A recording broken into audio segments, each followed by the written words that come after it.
13 अक्टूबर 1972 ये तारीख इतिहास के सबसे भयानक हवाई हादसों में से एक के रूप में दर्ज है, जब उरुग्वे की फ्लाइट 571 आंदीज की पहाड़ियों में दुर्घटनाग्रस्त हो गई। तब यात्रियों ने वो किया जो शायद कल्पना से परे था। इंसानियत और जीवन की आखिरी उम्मीद के लिए उन्होंने अपने ही साथियों का मांस खाने का फैसला किया। ये है एक सच्ची कहानी, साहस, संघर्ष और जीवित रहने की हदें पार करने की। यूरुग्वायन एयरफोर्स फ्लाइट 571 जो मोंटेवीडियो से सैंटियागो जा रही थी, उसमें 45 यात्री सवार थे। इनमें रग्बी टीम के खिलाड़ी, उनके परिवारजन और क्रू मेंबर्स शामिल थे। लेकिन यह सफर कभी अपनी मंजिल तक नहीं पहुंचा।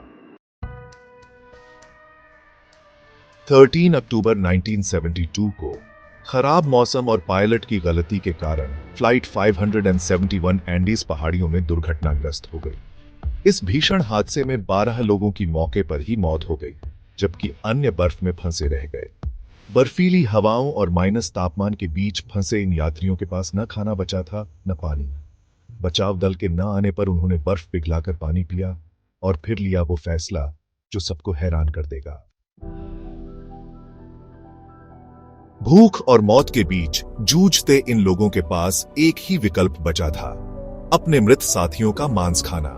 इसे नेक्रो कैनिबलिज्म कहा जाता है, यानी जीवन के लिए मृत शरीर का मांस खाना। 72 दिनों के लंबे संघर्ष के बाद 2 यात्रियों नांदो पर्रादो और रोबर्टो कनेसा ने पहाड़ों को पार किया और रेस्क्यू टीम को सूचना दी। आखिरकार 23 दिसंबर 1972 को बचे हुए 16 लोगों को बचाया गया। इस घटना के बाद मीडिया ने इसे एंडिस मिरेकल नाम दिया। हालांकि मानव मांस खाने की खबर ने दुनिया भर में विवाद खड़ा कर दिया था, लेकिन जीवित बचे लोगों ने बताया कि यह फैसला इंसानियत की हार नहीं, बल्कि जीवन की जीत थी।